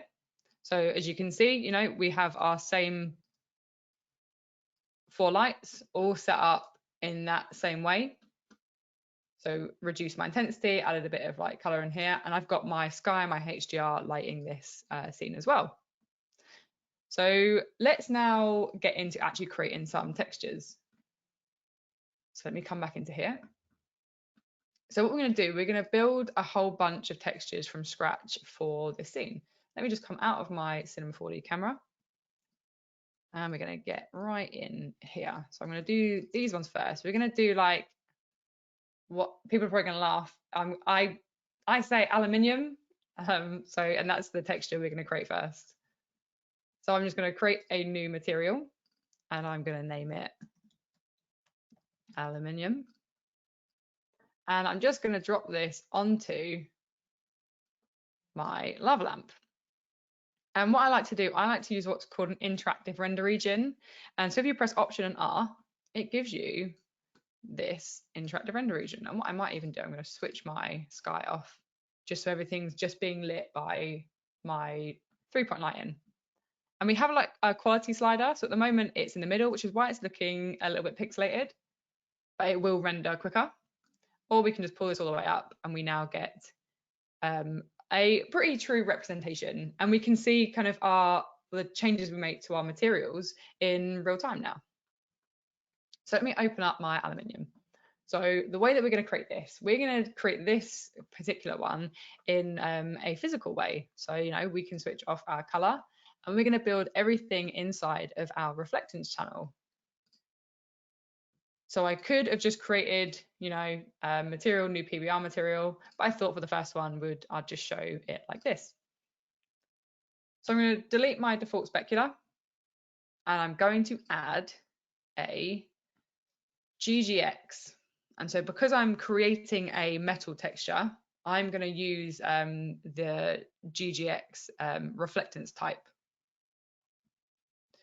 Then what we can do is we can come into our layer Fresnel and we can choose conductor because it's a metal. And then what I love about these custom presets is you can then choose pretty much any metal that you could think of, and it's either going to start off by looking pretty great, or it's a nice kind of starting position to then make some adjustments. So if I choose some aluminium, and then we can kind of like up our roughness, because I quite like this sort of more brushed effect. And then we have our aluminium texture. Cool. So that was our first one. So we're going to start small. So we're going to go and then we're going to make glass, and then we're going to kind of start to make some more advanced materials the more we go on. So let me now create a new material. So now we're going to do the glass for our lava lamp. I have a quick question. Yeah, sure. Does using the filter HDRI options in the sky material increase render times? No, it's just color correction effects. Cool. That's all it is. That's it. Cool. Cool, right, so let's now create some glass. And this again is super easy, and we can use sort of like some presets for this. So let me just drop that on there. And I'm going to open this up. And what we're going to do, we're going to switch off our color. And in our reflectance, we're going to start by setting up our kind of the reflectance type that we'd want before then adding some transparency. So if I grab a Beckman, and I'm going to go into my layer Fresnel, and this is going to be kind of like the recurring workflow. And we're going to be going for dielectric. And then inside of our preset, we have glass. And so this is now our accurate reflectance type, but you're probably thinking it's not really looking like glass. And that's because we also need to switch on our transparency channel. And by default, our refraction preset is set to glass, and therefore our IOR is automatically set to the refraction number that we need, which is great. Or we can come down, you know, dependent on the things that you're creating, these presets will give you the correct refraction types as well. Cool, right, so those are our first two textures. We looked at kind of using the reflectance channel for them, and then looking at presets and how we can set these up kind of really quite quickly. So the next one we're going to create is going to be a bit of like a ceramic material, and this is, we're going to set this up in the same way in the reflectance channel, but we're also going to take advantage of using like a noise texture to create those sort of like speckles that you'd have, and then we're going to use that same shader inside of the bump to add some texture. So let me not do that. Create a new PBR material, and I'm going to drop this onto here, and we're just going to call this ceramic. Cool. Right, so let me switch on my interactive render region just by pressing Option R again. And this is going to take a little bit longer to render.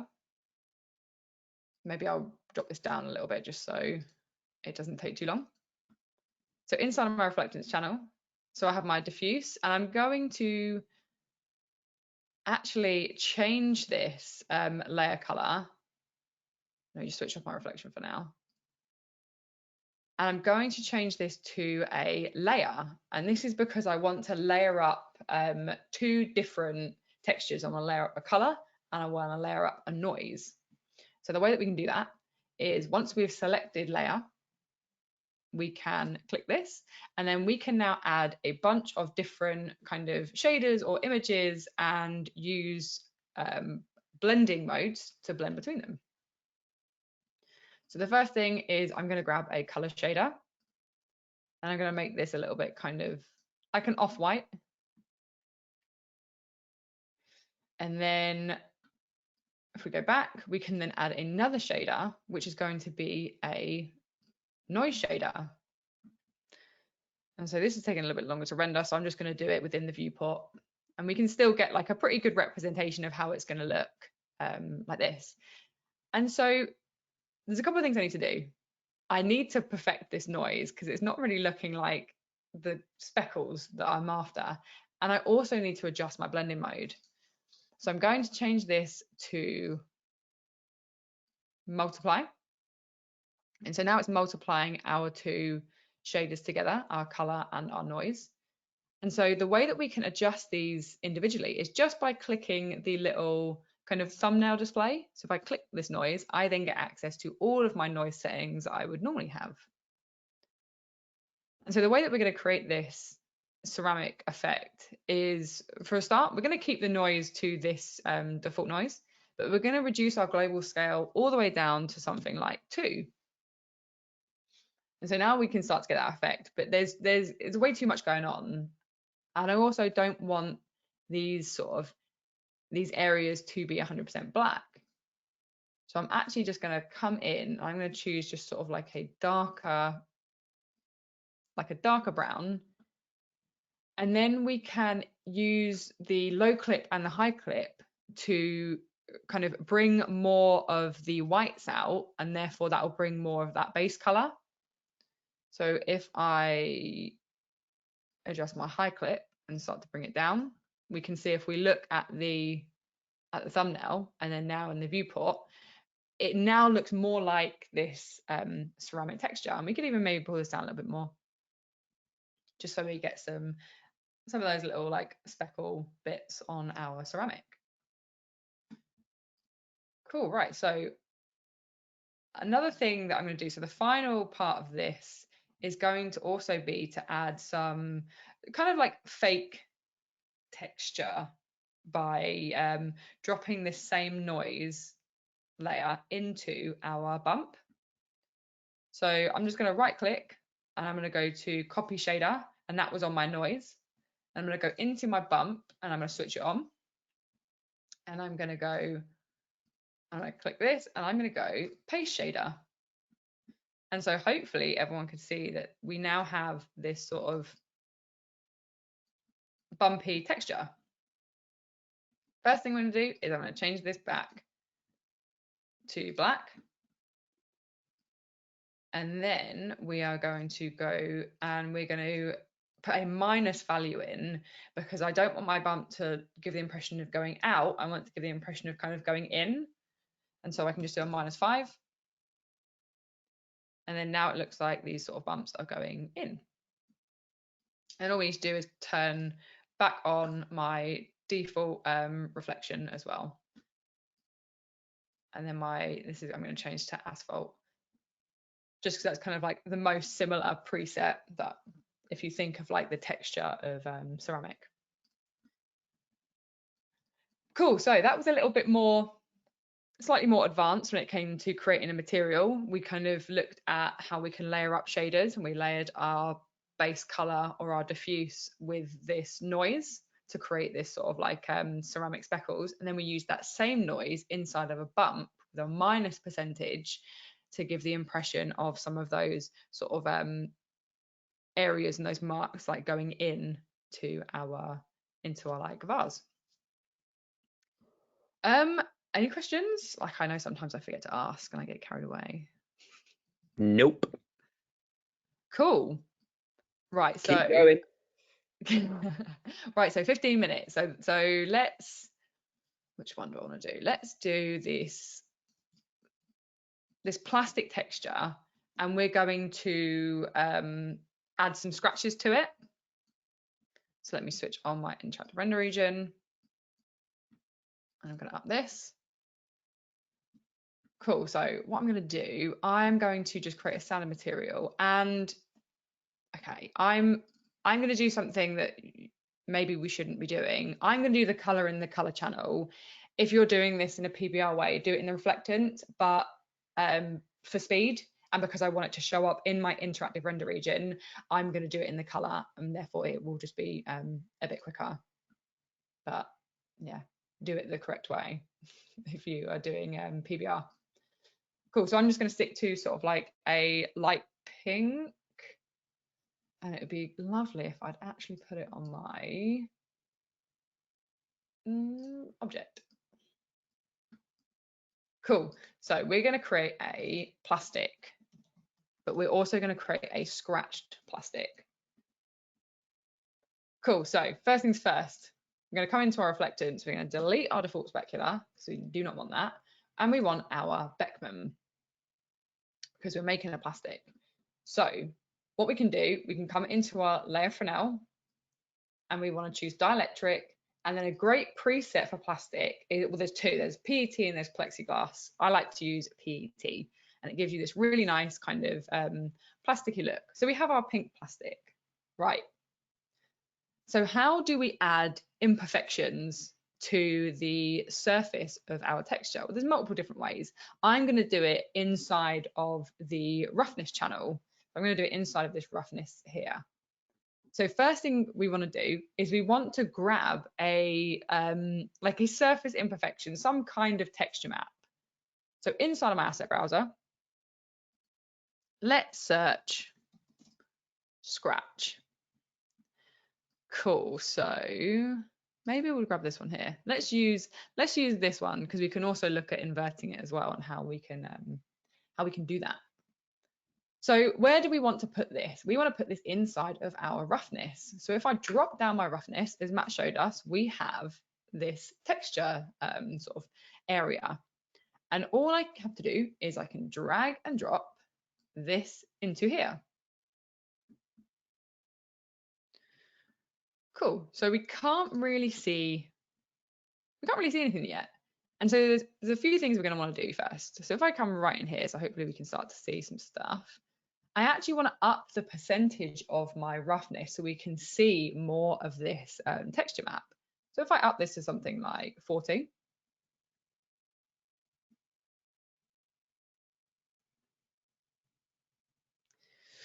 so we can't really see any of this happening. And there's a couple of reasons. So the main reason is we actually want to invert this. So the way that we can invert a texture map is by just swapping the black and white point values. So we can go to 1 and we can go to 0. And so now what's happened is our texture map has gone, basically the white and the black values have swapped around. And so now it's not super clear. So let me make this a bit clearer. So if I pull this all the way up, we should hopefully start to see some scratches onto here. So let me switch this back on and see if we can get a clearer look. So I can see them on mine, but I'm just trying to make them so clear that they can be seen through the screen share. So hopefully you guys can now see that we have some scratches now on the surface. Much clearer now. Yeah, cool. I just switch the sky back on just to get some more of a clearer look. Cool. So what else can we do? So we can dial in more of these values as well. If we come into our texture, so if anyone uses Redshift, a lot of people use what's called a ramp to either invert a gradient, which is what we just did. So we swapped over our black and white point values, but they also use the ramp as a gradient to really dial in the white and black values. So what's happening if we look at this? So everything that's 100% black is being our glossy Beckman kind of texture, and then everything that is then white is being represented by a more rough value, and so it gives the impression of sort of like marks and scratches. And so what we can do, we can increase or decrease these values to perfect this this look. And the way that we can do that is with our texture set up, we can hit this little drop down arrow and we can grab a colorizer. And then what that does is if I then click this, we then get given this gradient. And so don't worry about looking at my interactive render region. I would stick to looking at this thumbnail preview. I'm going to pull my white values across.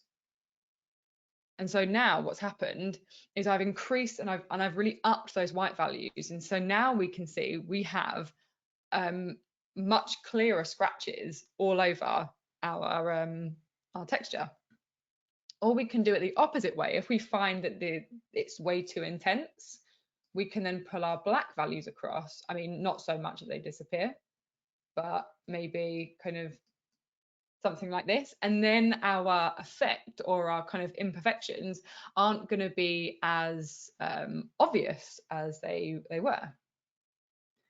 So I'm going to pull this back over because there's more things that we can do. I'm very aware that we're quickly running out of time, but I think this is a really cool thing to show. What else can we do? So we can come into our texture and then we can adjust the scale. And so if I find I want more of these scratches, I can start to tile this. So let's go 2 and 2. And so now what's happening is it's going to tile this texture. And now we have a load more. Let me try and get really in here so we can all see this clearly. So now we have a load more. Oh, there we go. We can see that a lot better now. So now we have a load more of these little scratches, or we can go the other way and we can then increase it. So we have larger scratches or larger imperfections based on whatever texture map you're using. Cool, so that is a way of adding some imperfections. So let's do some more. Let's quickly create. You know what, actually, let's take a thing from the asset browser and we're going to add some stuff to that.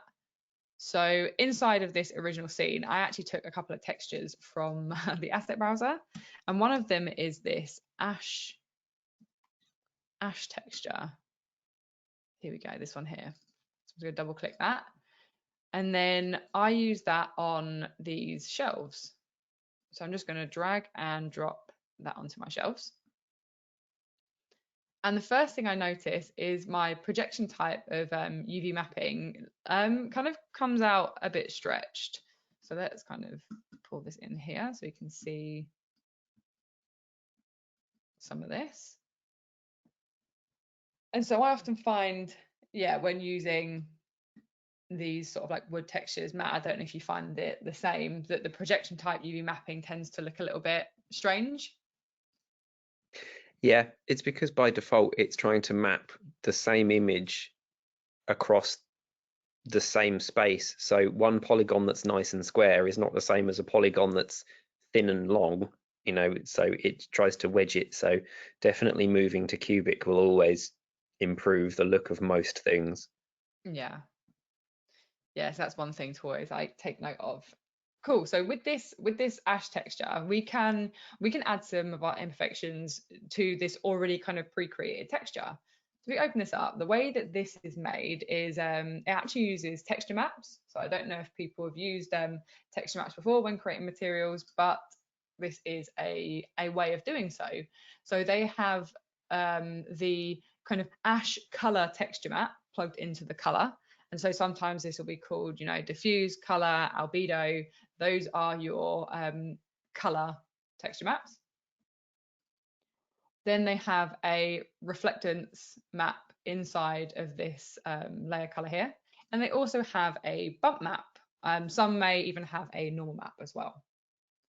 And so the way that we can add some kind of additional, like a smudge or dirt map, is we can do that inside of this reflectance layer. So I'm gonna, so they've got layer 2 here, which is got our reflectance map in, and then we also have another layer, which is our Beckman. So what I'm gonna do, actually, is gonna pull this all the way up, and it's gonna make it super shiny.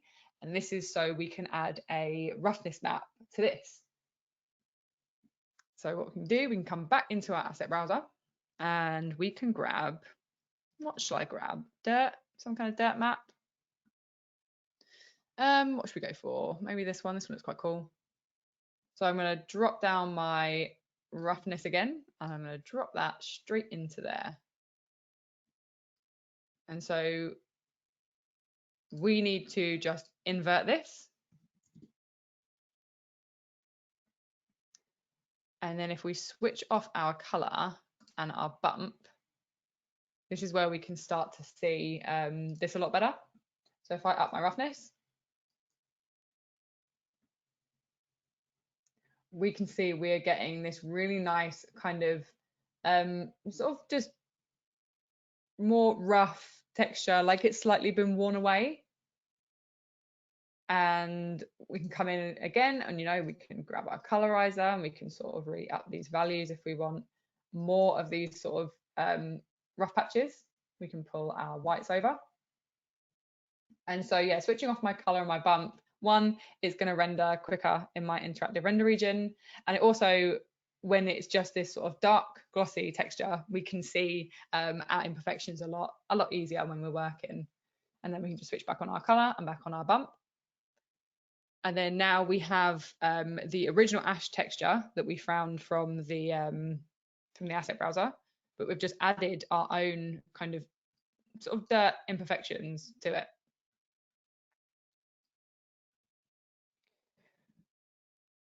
Cool, right. So I'm very aware that we've pretty much run out of time. So I just thought I'd quickly talk through the other textures, which are basically the exact same thing that we created. So let me kind of come into here.